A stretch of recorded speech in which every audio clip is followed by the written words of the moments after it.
Lucas. Capítulo 10. Misión de los 70.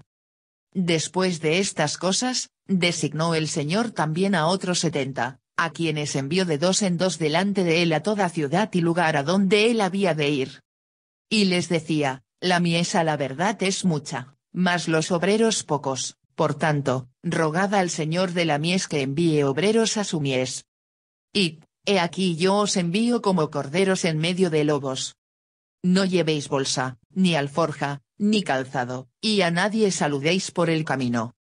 En cualquier casa donde entréis, primeramente decid, paz sea a esta casa. Y si hubiere allí algún hijo de paz, vuestra paz reposará sobre él, y si no, se volverá a vosotros. Y posad en aquella misma casa, comiendo y bebiendo lo que os den, porque el obrero es digno de su salario. No os paséis de casa en casa. En cualquier ciudad donde entréis, y os reciban, comed lo que os pongan delante. Y sanad a los enfermos que en ella haya, y decidles, se ha acercado a vosotros el reino de Dios. Mas en cualquier ciudad donde entréis, y no os reciban, saliendo por sus calles, decid. Aún el polvo de vuestra ciudad, que se ha pegado a nuestros pies, lo sacudimos contra vosotros. Hechos 13. 51. Pero esto sabed, que el reino de Dios se ha acercado a vosotros. Y os digo que en aquel día será más tolerable el castigo para Sodoma, que para aquella ciudad. Ayes sobre las ciudades impenitentes. Ay de ti, Corazín. Ay de ti, Betsaida.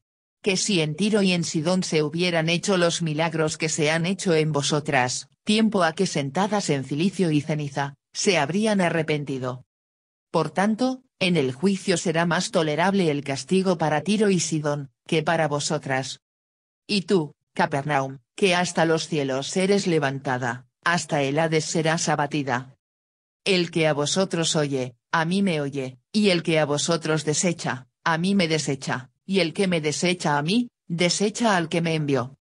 Los 4 evangelios nos han transmitido muchas historias de milagros realizados por Jesús, salpicando todos sus relatos con estos hechos, que buscan explicar quién es Jesús y cómo pasó haciendo el bien, curando a todos los oprimidos por el diablo porque Dios estaba con él.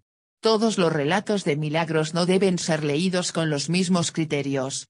Si se aplica a ellos una crítica literaria rigurosa, se observa cómo algunos milagros están duplicados. Comparar Marcos 10, 46-52 con Mateo 20, 29-34, otros ampliados, otros libremente adornados. Todo esto indica que, aunque hay un núcleo histórico cierto en las curaciones que obró Jesús, no deben interpretarse los evangelios como un catálogo de maravillas realizado por un Superman poderoso. El punto de partida es diferenciar entre la palabra milagro y la palabra signo o señal. El Evangelio de Juan, que reduce a 7 el número de milagros que habría hecho Jesús, es el que más claramente establece esta diferencia. Juan utiliza siempre al referirse a los hechos milagrosos la palabra griega semeion, equivalente a señal. Una señal no tiene valor en sí misma. Apunta en una dirección, indica un camino. No es la meta, es el medio para llegar a ella.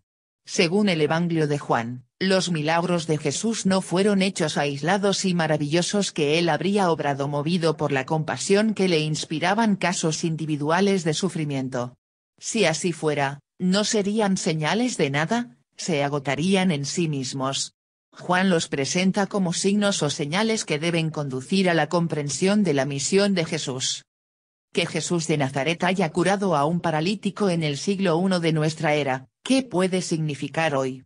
Los evangelios responden a esta pregunta presentando a Jesús como el mensajero del proyecto de Dios. Si Jesús puso en pie a un hombre postrado, fue una señal de que su mensaje es capaz de echar a andar a los seres humanos, sacándolos de la pasividad. Así, en cada uno de los curados por Jesús los evangelistas dibujaron arquetipos de hombres y de mujeres víctimas de distintas problemáticas. Fe y religión no son lo mismo. La actitud religiosa religa al ser humano con Dios y lo hace dependiente de él. Una mentalidad religiosa espera de Dios lo que puede lograr con su propio esfuerzo o con la organización de los esfuerzos de otros y teme de Dios castigos por malas obras o por descuidos en los ritos religiosos. Una mentalidad religiosa compra la benevolencia de Dios haciendo méritos ante Él con oraciones, sacrificios, votos, promesas, penitencias. Jesús de Nazaret enfrentó esta mentalidad, arraigada en todas las culturas, con una nueva visión de Dios. Jesús propuso una relación con Dios basada en la responsabilidad de la propia vida y en la solidaridad comunitaria. En las actitudes de libertad, madurez, compromiso histórico, equidad entre los seres humanos, superación de miedos religiosos, está la base humana de la que se nutre la actitud de fe, opuesta a la actitud religiosa. Volvieron los 70 con gozo, diciendo, Señor, aún los demonios se nos sujetan en tu nombre. Y les dijo, yo veía a Satanás caer del cielo como un rayo. He aquí os doy potestad de hollar serpientes y escorpiones, y sobre toda fuerza del enemigo, y nada os dañará. Pero no os regocijéis de que los espíritus se os sujetan, sino regocijaos de que vuestros nombres están escritos en los cielos. Jesús se regocija. En aquella misma hora Jesús se regocijó en el Espíritu, y dijo, Yo te alabo, oh Padre, Señor del cielo y de la tierra, porque escondiste estas cosas de los sabios y entendidos, y las has revelado a los niños. Sí, Padre, porque así te agradó. Todas las cosas me fueron entregadas por mi Padre, y nadie conoce quién es el Hijo sino el Padre, ni quién es el Padre, sino el Hijo, y aquel a quien el Hijo lo quiera revelar. Y volviéndose a los discípulos, les dijo aparte, Bienaventurados los ojos que ven lo que vosotros veis. Porque os digo que muchos profetas y reyes desearon ver lo que vosotros veis, y no lo vieron, y oír lo que oís, y no lo oyeron. El buen samaritano. Y he aquí un intérprete de la ley se levantó y dijo, para probarle. Maestro, ¿haciendo qué cosa heredaré la vida eterna? Él le dijo, ¿qué está escrito en la ley? ¿Cómo lees? Aquel, respondiendo, dijo, amarás al Señor tu Dios con todo tu corazón, y con toda tu alma, y con todas tus fuerzas, y con toda tu mente, y a tu prójimo como a ti mismo. Y le dijo, bien has respondido, haz esto, y vivirás. Pero él, queriendo justificarse a sí mismo, dijo a Jesús, ¿y quién es mi prójimo? Respondiendo Jesús, dijo, un hombre descendía de Jerusalén a Jericó, y cayó en manos de ladrones, los cuales le despojaron, e hiriéndole, se fueron, dejándole medio muerto.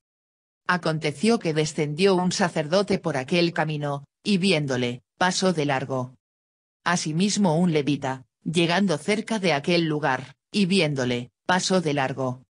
Pero un samaritano, que iba de camino, vino cerca de él, y viéndole, fue movido a misericordia.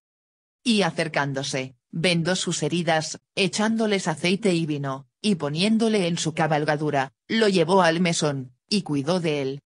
Otro día al partir, sacó 2 denarios, y los dio al mesonero, y le dijo, cuídamele, y todo lo que gastes de más, yo te lo pagaré cuando regrese. ¿Quién, pues, de estos 3 te parece que fue el prójimo del que cayó en manos de los ladrones? Él dijo, el que usó de misericordia con él. Entonces Jesús le dijo, ve, y haz tú lo mismo. Jerusalén, como capital del país, era el centro del comercio. A pesar de esto, las comunicaciones con otras ciudades no eran nada buenas. De Jericó estaba separada por 27 kilómetros de camino de bajada, a lo largo del desierto de Judea. La ruta de Jerusalén a Jericó era muy usada por los galileos, que la empleaban cuando querían evitar el paso por tierras de Samaria. En este camino, y en todas las peladas montañas de Judea, había muchas cuevas y escondrijos, lugares propicios para la actividad de los salteadores. El bandolerismo era en tiempos de Jesús muy frecuente. Las autoridades trataban de controlarlo, pero no era fácil. A veces, los romanos se vengaban de los ataques de los ladrones a sus caravanas, saqueando las aldeas vecinas. En Jerusalén existía un tribunal especial para juzgar los casos de pillaje y para organizar medidas policiales contra los asaltantes de caminos. Actualmente, el camino que va de Jerusalén a Jericó es, como era entonces, impresionante por su desnudez. Está flanqueado por montañas grises y áridas. En uno de los recodos de la ruta, una pequeña capilla, llamada del Buen Samaritano, recuerda la parábola de Jesús. Los sacerdotes debían acudir por turnos al templo de Jerusalén para ofrecer allí el sacrificio, que consistía en sangre de animales, incienso y oraciones. La clase sacerdotal era una casta poderosa, con muchos privilegios, dinero y prestigio social. Por debajo de los sacerdotes en el servicio del templo de Jerusalén se encontraban los levitas. No eran sacerdotes ni podían ofrecer sacrificios, ya que, como a los laicos, se les prohibía acercarse al altar. Se encargaban de la música del templo. Cantaban en el coro y tocaban los instrumentos en los actos de culto. Otros actuaban como sacristanes, ayudaban a los sacerdotes a revestirse para las ceremonias, llevaban los libros santos, limpiaban el templo. Algunos, con formación en las escrituras, actuaban como catequistas.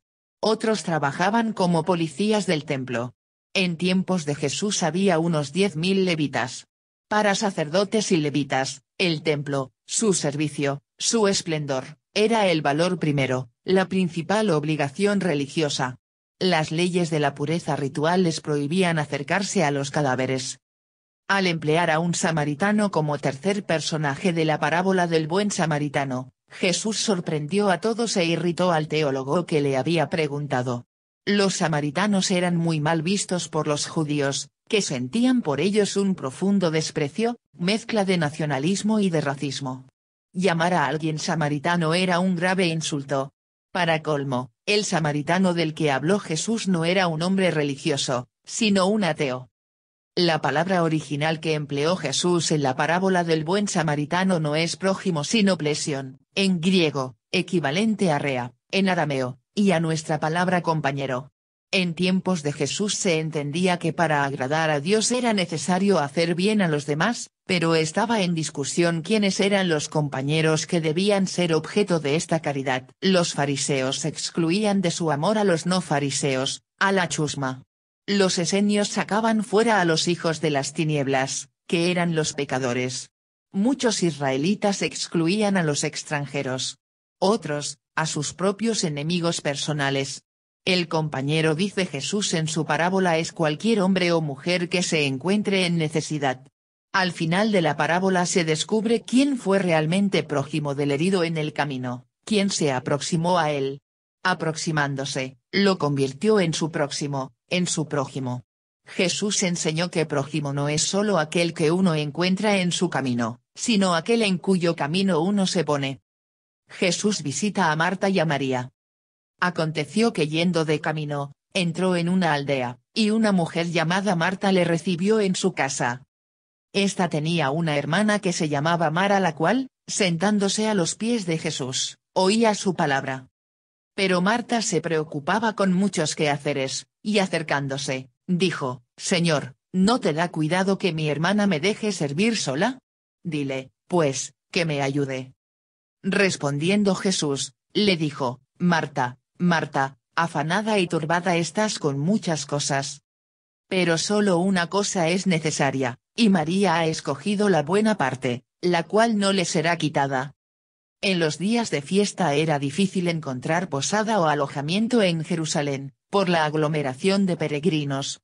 Tantos llegaban a reunirse, que un dicho de la época afirmaba que uno de los 10 milagros que Dios realizaba desde el templo era que todos cupieran en la ciudad. Era imposible que todos se alojaran en albergues situados dentro de las murallas y los que no cabían tenían que irse a los pueblos vecinos. Es improbable que los peregrinos acamparan al raso, pues en tiempo de Pascua las noches en Jerusalén, rodeada por el desierto, son muy frías.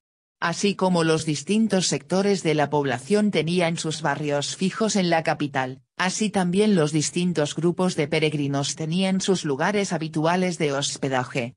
Todo hace suponer que el campamento de los que llegaban de Galilea estaba situado hacia la parte occidental de la ciudad, por donde está Betania.